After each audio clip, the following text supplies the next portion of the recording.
transition metals.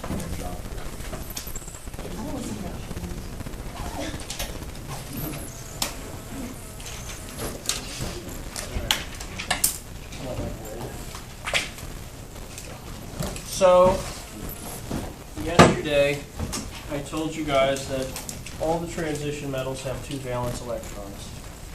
And that's sort of true and sort of not. So today what I'm going to do is I'm going to talk more about that. And I'm going to give you a different definition for valence electron. So originally I told you that valence electrons are the electrons in the outer shell. So for example, and you don't have to write this, scandium I just had drawn, it's 2, 8, 9, and 2. And so you should say scandium has 2 valence electrons. But it turns out that when scandium reacts with other things, usually 2 of these electrons and 1 of these take part in chemical reactions. And so for that reason, we would say that scandium actually has 3 valence electrons.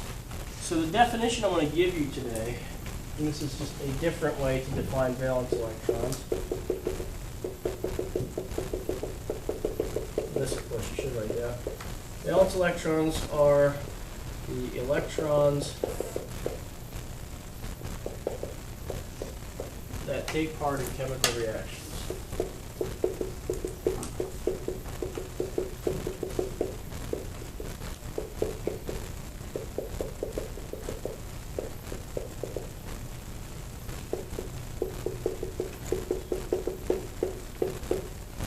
So we haven't really gotten into chemical reactions yet, but basically it means they're either part of a bond between atoms, or it means that they're either gained or lost when it ionizes. And so in the case of titanium, it actually has 3 electrons that take part in bonding or that ionize. And so we would say that titanium has 3 valence electrons, even though you can clearly see there's only 2 in the outer shell. So today I'm going to go over that with some of these transition metals, just to give you an idea of what that looks like. So let's make a little table here. And we'll do, I don't want to do all of this. We'll do symbol and valence electrons, VE, symbol. And we'll do, should be an L there, electron configuration.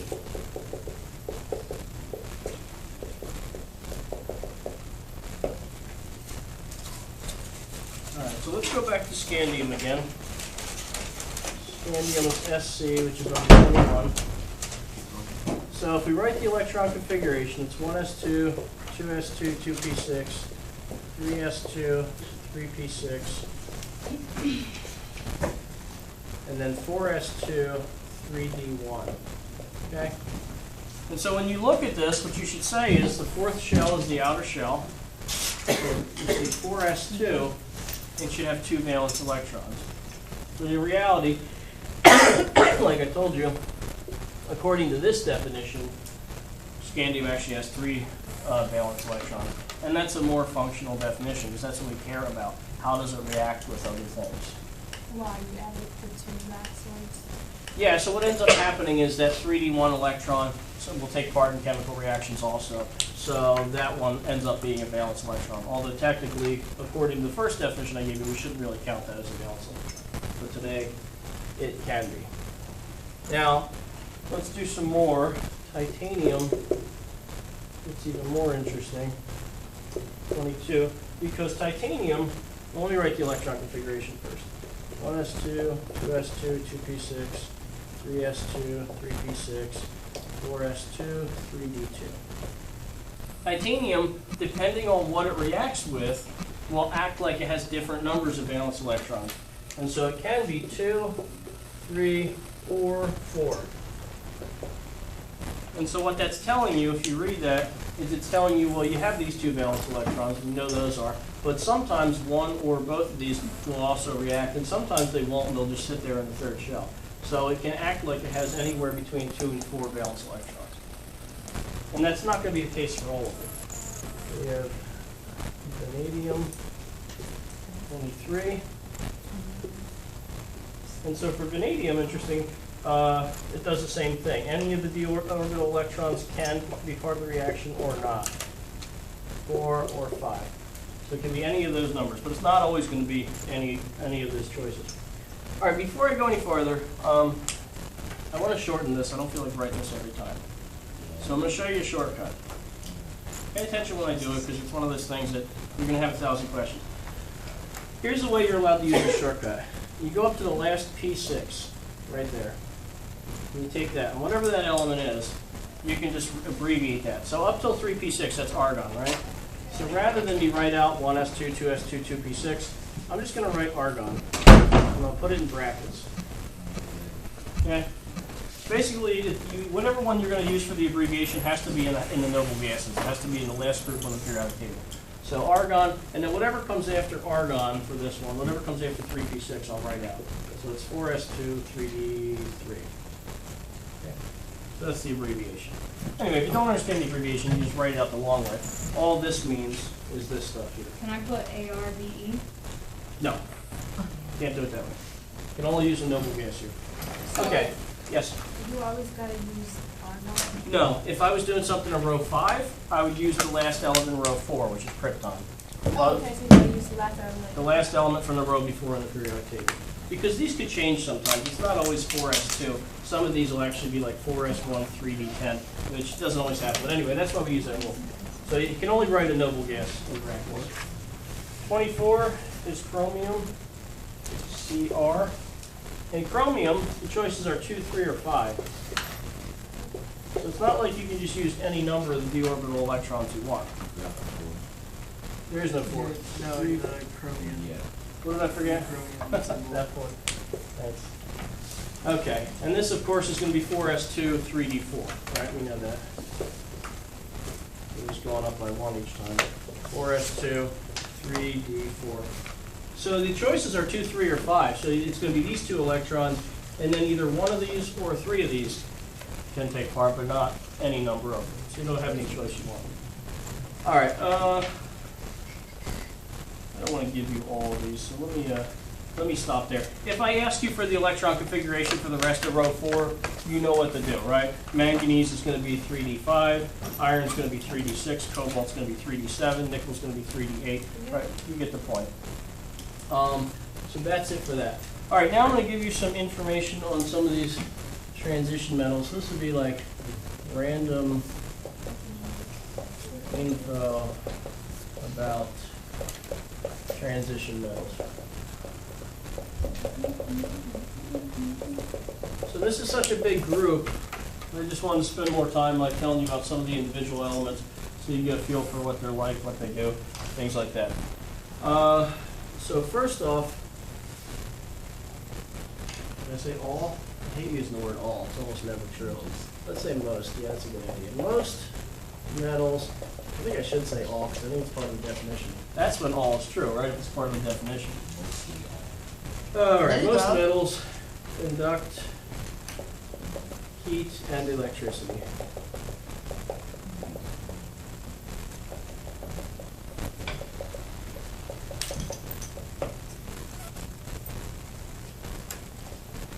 Kind of all. I don't know. So anyway, so for all your transition metals, generally speaking, they're going to conduct heat and electricity pretty well. There are actually a few exceptions, where some are poor conductors of heat and electricity. They can be mixed, some transition metals can be mixed to make alloys. And you can mix in some non-metals too. So steel, for example, you take iron and you put a little bit of carbon in there and it makes it stronger, and that's how you make steel. And you can vary the amount of carbon. I think it's usually around 1 or 2%, but you can vary the amount to either make it more flexible or to make it harder, things like that. Stainless steel is regular steel, iron and carbon, and then 18% chromium and 8% nickel. So you mix in some other metals and then that makes it not corrode. Bronze, brass, those are all alloys. Those are both made with copper and some other metal. So alloys are metals? They're metals. They're mixtures of metals. They're not, they didn't change. You still have the original elements in there, but they're mixed together and it makes them stronger. So like coins, like million. No, what's a quarter made out of? Is it? I think it might just be, I don't know for sure. I don't want to say because I'm not sure. Two little colors. I mean, pennies are just pure copper on the outside, and then the inside they're mostly zinc. But they're not, it's not an alloy, so they're not mixed. It's separate copper and zinc. Let's see, what are we doing here? Copper, let's talk about copper. Copper is Cu, right? And is used for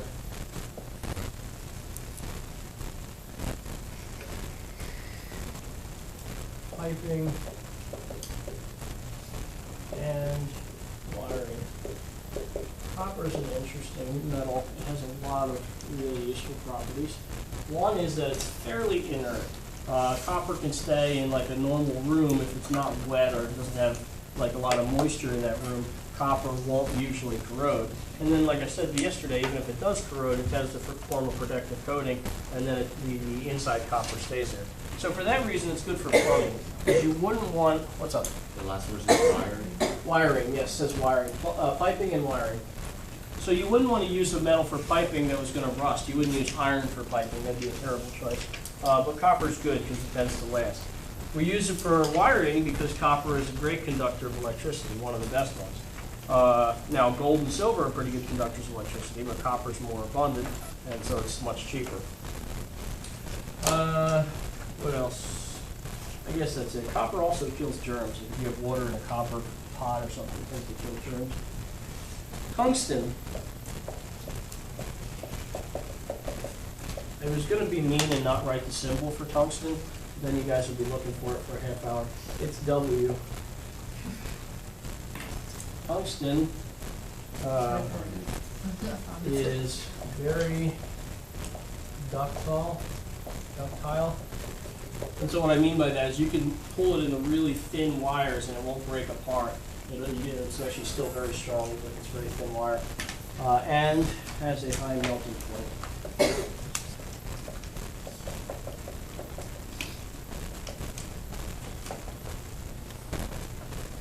And so we use it for what?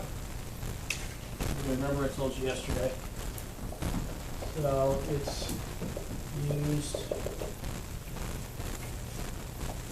as a filament. I'm not sure if it's 2 L's in light bulbs. You need a thin wire because otherwise you waste a tremendous amount of electricity. Also, you make the resistance higher. But you also need something that can withstand really high temperatures without melting. Any other metal would most likely melt and fall apart very quickly. All right, mercury. We have 2 left. Mercury. I'll write the word first. Let's just erase up here. I don't think you guys can see down there. Who knows what I'm going to say about mercury?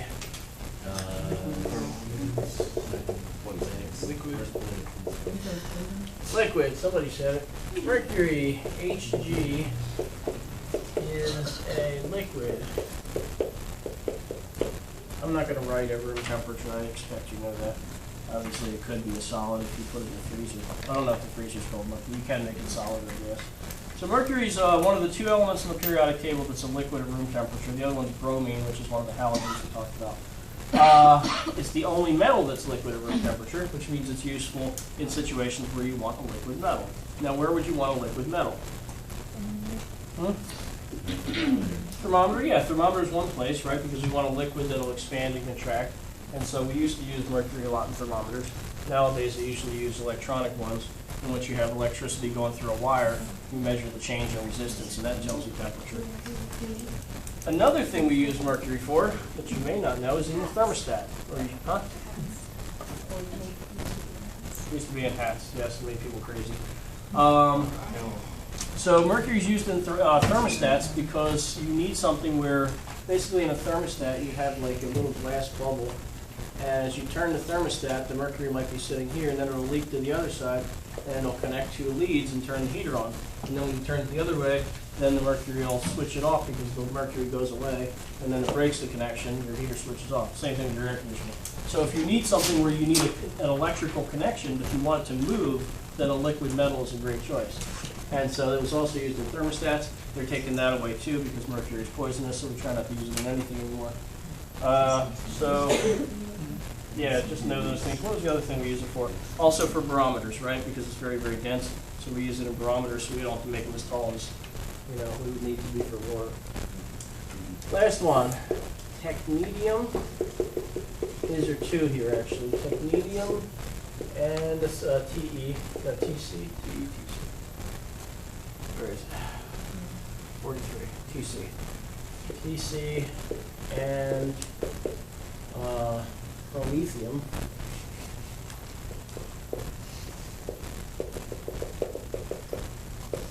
$61. Any geniuses in here who can tell me what's special about this?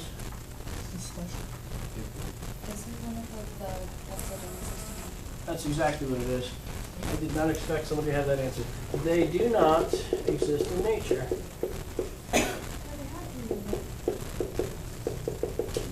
I was looking in the book and the ones with three letters don't exist in nature.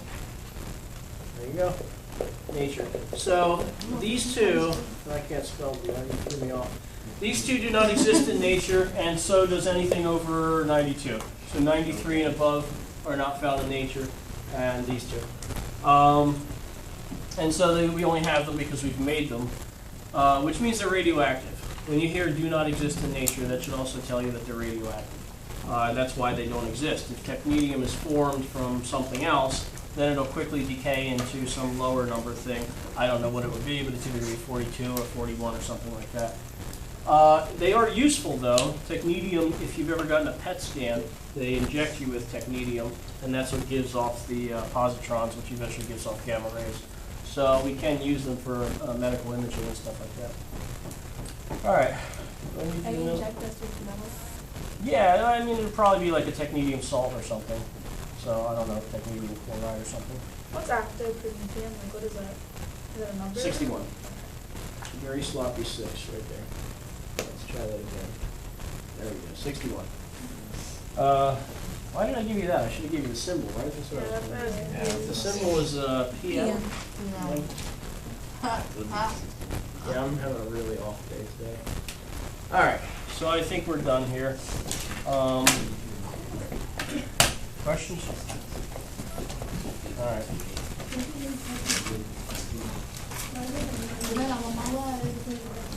Michael.